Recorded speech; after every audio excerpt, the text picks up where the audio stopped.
कहते हैं, खाटू श्याम जिस भक्त को बुलाते हैं उसे दुनिया की कोई ताकत रोक नहीं सकती।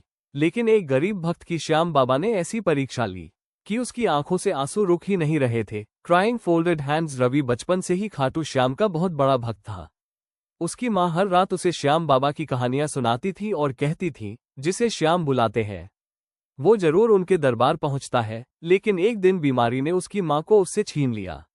मरने से पहले माँ ने उसका हाथ पकड़कर कहा, बेटा एक दिन मेरे लिए खाटू श्याम के दर्शन जरूर करना। उस दिन से रवि का सिर्फ एक सपना था, बाबा के दरबार पहुंचना। कई साल मेहनत करके रवि ने पैसे जमा किए, लेकिन जिस दिन उसे खाटू जाना था उसी दिन उसकी नौकरी चली गई। उसके हाथ में जॉब टर्मिनेटेड का पेपर था और आंखों में टूटे हुए सपने। वो रात भर श्याम बाबा की तस्वीर के सामने बैठकर रोता रहा, बाबा क्या मैं कभी आपके दरबार नहीं आ पाऊंगा? लेकिन शायद ये सिर्फ शुरुआत थी। कुछ महीनों बाद उसने फिर पैसे जोड़े, टिकट भी बुक हो चुकी थी। लेकिन यात्रा से एक दिन पहले उसे तेज बुखार हो गया। डॉक्टर ने साफ मना कर दिया, अगर अभी सफर किया तो हालत और खराब हो जाएगी। रवि फिर टूट गया। उसे लगने लगा कि शायद बाबा उसे बुलाना ही नहीं चाहते। फेयरफुल उस रात वो रोते रोते सो गया। तभी उसे सपने में सफेद घोड़े पर बैठा एक दिव्य योद्धा दिखाई दिया। उसकी आंखों में अजीब सी चमक थी।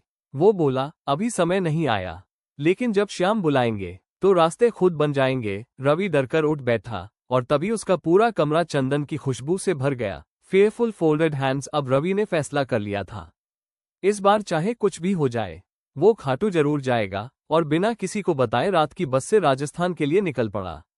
लेकिन रास्ते में अचानक बस का भयानक एक्सीडेंट हो गया। चारों तरफ चीख पुकार मच गई। बस पलट चुकी थी और रवि बेहोश हो गया। फेयरफुल जब उसकी आंख खुली तो वो सड़क किनारे सुरक्षित बैठा था। तभी एक बूढ़ा आदमी उसके पास आकर बोला, बेटा तुम्हें एक नीली पगड़ी वाले आदमी ने बस से बाहर निकाला था। रवि हैरान रह गया, क्योंकि वहां ऐसा कोई आदमी दिखाई ही नहीं दिया। फेयरफुल अब रवि पैदल ही खाटू की तरफ चल पड़ा।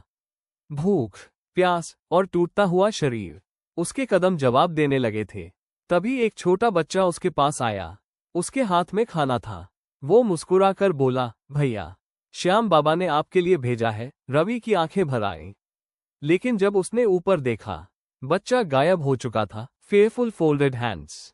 आखिरकार कई मुश्किलों के बाद रवि खाटू श्याम मंदिर पहुंच गया। घंटियों की आवाज, हारे का सहारा के जयकारे और सामने बाबा श्याम का दिव्य दरबार। रवि फूट फूट कर रो पड़ा। तभी मंदिर का पुजारी उसके पास आया और बोला, बेटा ये प्रसाद अभी एक नीली पगड़ी वाले आदमी ने तुम्हारे लिए दिया है। रवि के हाथ कांपने लगे, क्योंकि वही चेहरा, वही नीली पगड़ी उसने अपने सपने में देखी थी। अब रवि समझ चुका था, हर बार जब वो टूटा, हर बार जब वो गिरा, श्याम बाबा किसी ना किसी रूप में उसके साथ थे। पहले बाबा ने उसकी परीक्षा ली और फिर खुद अपने भक्त को लेने आ गए। सच्चे दिल से जो श्याम को पुकारता है, बाबा उसे कभी अकेला नहीं छोड़ते।